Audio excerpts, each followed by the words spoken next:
एक ज़माने में एक दूर दराज सल्तनत में मलाकाई नाम का एक जालिम और बेरहम बादशाह हुकूमत करता था। वो एक आदिल और मुनसिफ शहजादा था, लेकिन ताज के साथ आने वाली ताकत और दौलत ने उसे बिगाड़ दिया था। वो अपनी अज़ाइम और लालच में खो गया, अपने लोगों की फलाह व बहबूद की बहुत कम परवाह करता था। बादशाह मलाकाई ने अपनी रियाया पर बहुत ज़्यादा टैक्स लगाया, उनकी मेहनत से कमाई गई रकम अपने शाहाना तर्ज ज़िंदगी और फतह की ना ख़त्म होने वाली जुनून को फंड देने के लिए ली। इसने लोहे की मुट्ठी से हुकूमत की, जो भी इसकी नाफरमानी करने की जुर्रत करता उसे सख्त सजाएं और यहाँ तक कि मौत की सज़ा देता। बादशाह का जुल्म इसके अपने ख़ानदान तक फैला। उसने एक खूबसूरत मलका से शादी की थी, लेकिन उसने इसके साथ महज एक चीज़ की तरह सलूक किया, उसे अपनी खुशी के लिए इस्तेमाल किया और उसके मशवरे को नज़रअंदाज किया।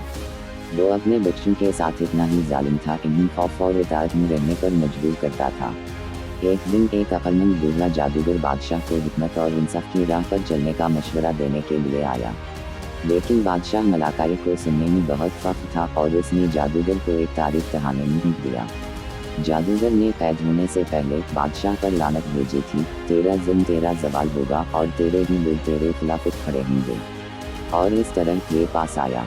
रियासत के लोग खौफ और गुर्बत की जिंदगी से तंग आकर बगावत को मुनज़्ज़म करने लगे।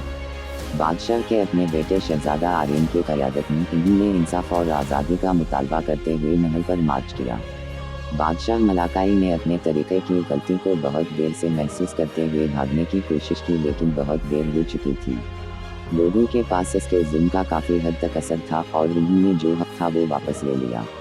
बादशाह का तख्ता अलट दिया गया और सल्तनत में अमन और खुशहाली का एक नया दौर शुरू हुआ।